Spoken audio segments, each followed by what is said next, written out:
Okay, students, starting with the first exercise of centroid. Say the question is of a composite section. Now we have to find the centroid of a retaining wall of a dam having top width of 2.1 meter, bottom 5 meter, height 6 meter. So what they are saying is we have a dam section. All right. So dam basically will be of this shape that we have to remember. Okay. So this upstream side is vertical where the water is held, and we can convert it into two parts. Like this part can be a rectangle and the other remaining part can be used as a right angled triangle. All right. So let us now confirm its dimensions. देखो यहाँ पे सब लोग, पहला ऊपर का dimension दिया हुआ है उन्होंने 2.1 metre. They have given the top 2.1, bottom 5 meter. The whole is 5 meter. So from this part to this part, this is 5 meter. जिसमें से अगर ये 2.1 है, so that means that this remaining dimension is of 2.9 metre. Alright, 5 में से अगर हम minus करते हैं तो ये बच जाता है 2.9 मीटर. हाइट उसका दिया हुआ है उन्होंने 6 मीटर्स. ऑलराइट, सो ये सब चीज़ें उन्होंने क्वेश्चन में दे रखा है हमको. Now let us start with this. तो ऐसे क्वेश्चंस को कैसे सॉल्व करना है. कॉम्पोजिट सेक्शन मतलब क्या हो गया कि ये दो चीज़ों से बना है, एक तो रेक्टेंगल और एक है राइट एंगल ट्रायंगल. सो इसमें हम पहले वाले का जो सेंट्रॉइड है इसको हम नाम दे देते हैं से first figure as x1 y1, and second figure जो है राइट एंगल ट्रायंगल उसका सेंट्रॉइड थोड़ा नीचे रहेगा, दैट विल बी से x2 y2.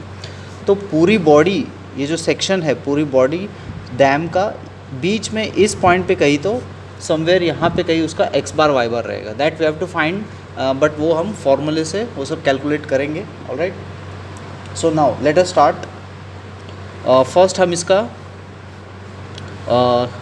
We have to find the area 1, area 2, then we can start off with this finding of x1, x2, y1, y2. Alright, so first A1 देखिए इसका कितना है, area 1.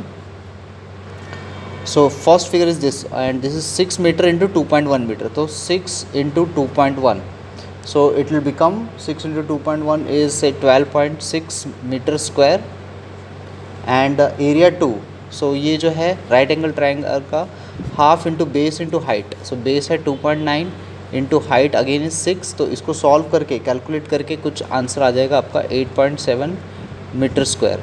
ठीक है, सो एरिया हो गया. और इन दोनों को अगर हम ऐड भी करते हैं, सो बिकॉज उनका ऐड करने का ज़रूरत बाद में पड़ेगा.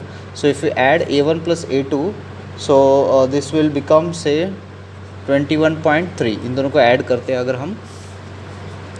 उसके बाद now let us find this x1. So x1 जो है देख सकते हैं हम, ये इसको हमें क्या करना रहता है कि एक x एक्सिस नीचे का ये जो लाइन है हॉरिजॉन्टल लाइन, उसको x लाइन बोल सकते हैं हम. वर्टिकल लाइन को हम y एक्सिस बोलते हैं.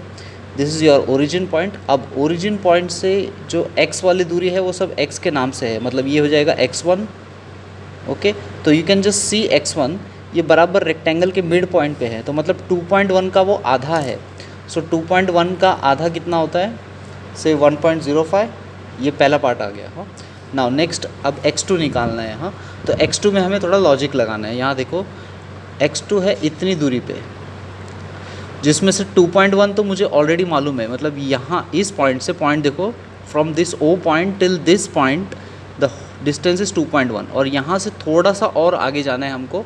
सो ये जो थोड़ा सा और आगे जाना है ये कितना रहता है, ट्रायंगल के केस में जो सेंट्रॉइड होता है यहाँ पे, तो from corner point two this point is total base का वो 1/3 रहता है. टोटल बेस कितना है इसका 2.9. तो 2.9 का 1/3 means we should add 2.9 divide by 3. तो इसको अब हम कैलकुलेटर में अगर डालते हैं, so the value somewhat comes around 3.06 metre. हो गया, ये हो गया x2 पार्ट. यहीं पे सिर्फ लॉजिक लगाना है, बाकी तो पार्ट सब ईजी है. अभी y1 y2 भी easily you can find out. So y2 you can see कि this height is y2. Okay, so ये जो y2 निकालेंगे हम, अगेन ये टोटल हाइट का 1/3. तो 6 डिवाइड बाय टोटल हाइट 6 है डिवाइड बाय 3, 1/3 रहता है. ये फार्मूला हमने सीखा है. तो तो that will be 2 metre again.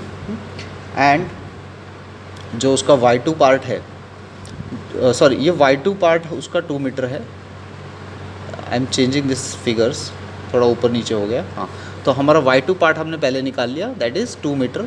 और y1 जो है वो 6 मीटर का बराबर आधा है, तो 6 divide by 2 that is 3 metre, correct. So now let us find the remaining things.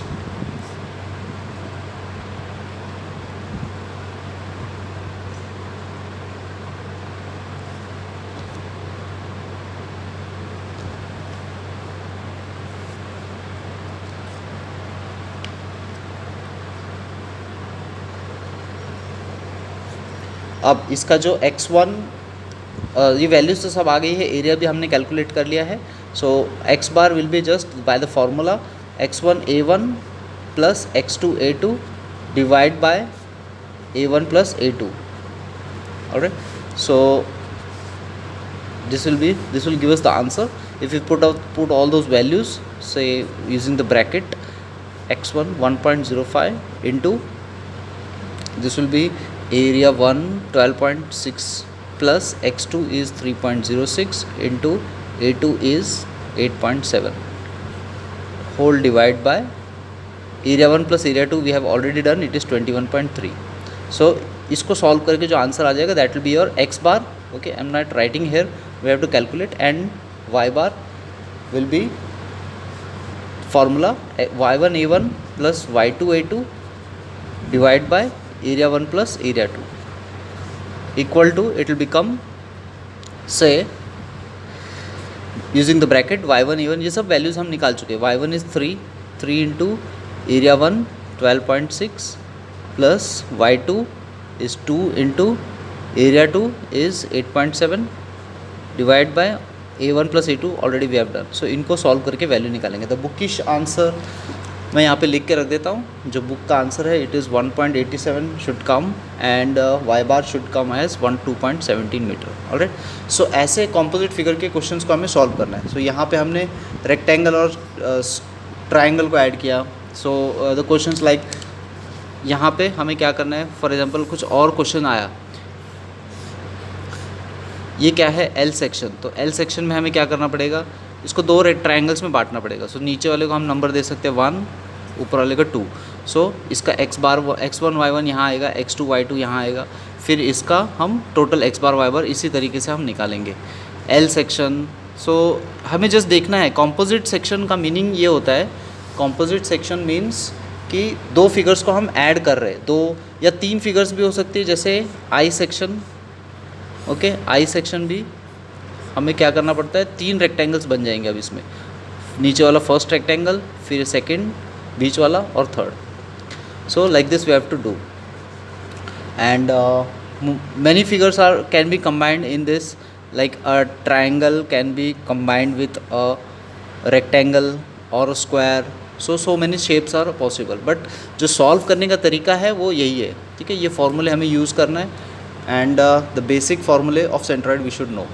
Thank you.